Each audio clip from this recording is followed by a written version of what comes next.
Earth is a grand experiment of a higher intelligence. We will never live on Mars or anywhere else besides our planet Earth. Man has always been drawn into space, not having time to really understand the history and mysteries of its own planet.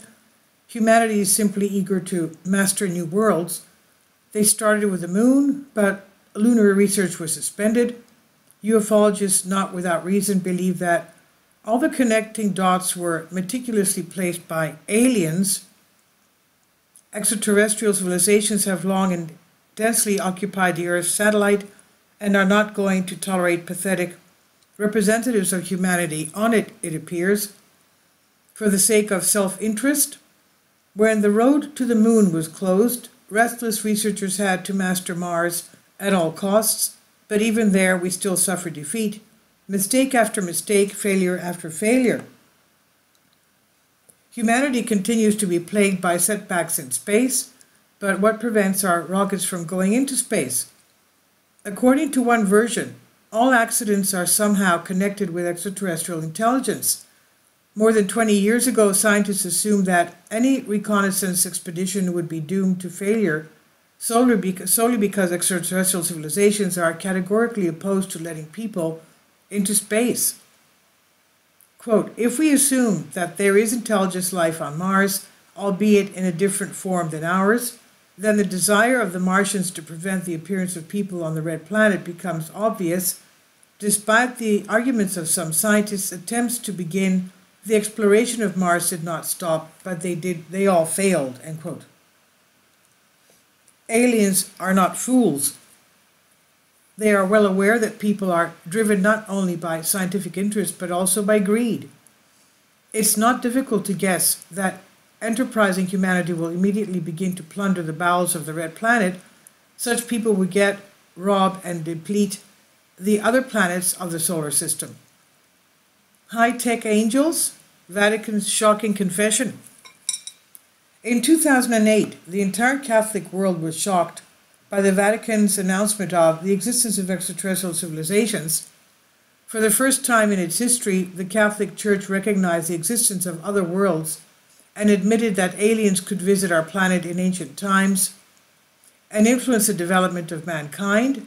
In other words, divine chariots and heavenly angels are nothing more than UFOs and aliens. Moreover, representatives of the Vatican report that God also created the aliens, and the Pope will be happy to convert them to the Catholic faith.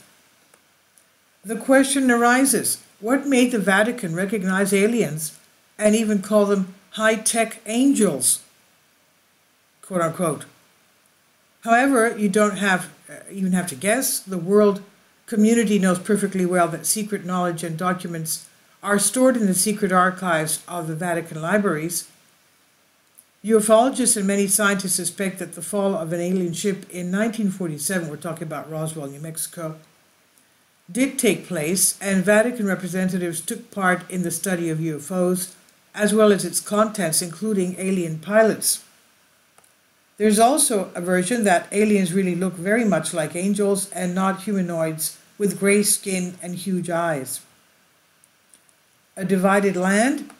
Has anyone wondered why our world is so divided? Why is the earth not inhabited by one race? Why do we have so many nationalities, religions, and cultures? The theory of paleo-contact explains everything.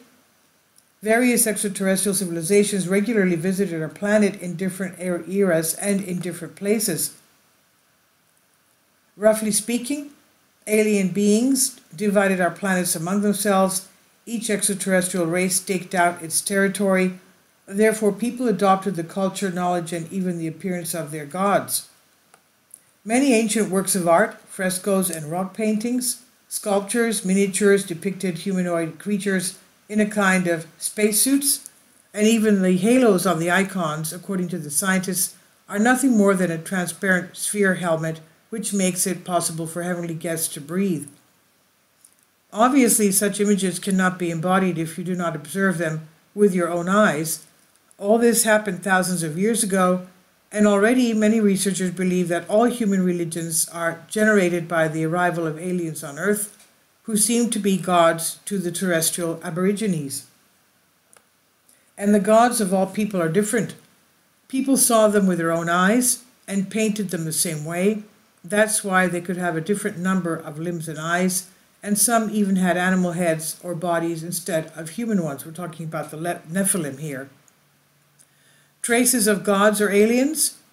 Until now, no one can explain the giant figures in the Peruvian Nazca Desert, statues on Easter Island, the mysterious Stonehenge, pyramids in different parts of the world. Who built all these structures? Could the ancient Egyptians have built the Great Pyramid, which consists of 2.5 million granite blocks, without the help of extraterrestrial technology? At some part of the world, there are a whole chain of mysterious dungeons, and researchers still cannot understand when these underground labyrinths were built. Some of them were constructed with unknown brick types and masonry techniques. To build such grandiose structures, you need bright light, but there are no traces of soot, which means that no open fire was used. Did the ancient builders really use electricity, or did they know a different source of energy? We're talking about the ether here, and obviously the electromagnetic force of the earth. We have electricity in our earth. So did the ancient builders really use electricity, or did they know a different source of energy? Otherwise, how to explain the similarities of electric lamps depicted on 1,000-year-old bas reliefs? There are already thousands of proofs that some powerful and highly developed civilization on Earth was still present. Only one thing is not clear, whether it was of terrestrial origin or representative of alien worlds. Revelations of contactees. Contactees are people who, in one way or another, can communicate with alien civilizations, they claim. And there are many of these on Earth now, a kind of conduits between humans and aliens. It's known from their testimonies that all the planets of the solar system have already been mastered. Basically, life there exists inside the planets themselves. Life was brought to Earth artificially, and this is one of the most ambitious experiments of extraterrestrial civilizations, their joint brainchild. That is why alien civilizations will not allow the end of the world and the death of our planet, no matter how humanity itself strives for it. For this, it took too long for planet Earth to be prepared for the acceptance and origin of life. A civilization with phenomenal levels of development has settled in the depths of Mars, alien spacecraft, and powered by crystals that resemble our earthly rubies and other precious stones. The energy of the sun is not of interest to aliens either. They take energy from the depths of space using very powerful crystalline installations. Alien intelligence will block any human expeditions into space aimed at exploring other planets. Their social structure is based on completely different principles. Roughly speaking, no one needs anything. Until people eradicate the thirst for profit, they will never be able to reach Mars because they will bring nothing but destruction to other planets. Aliens have enough ways to stop us. Their technology allows it.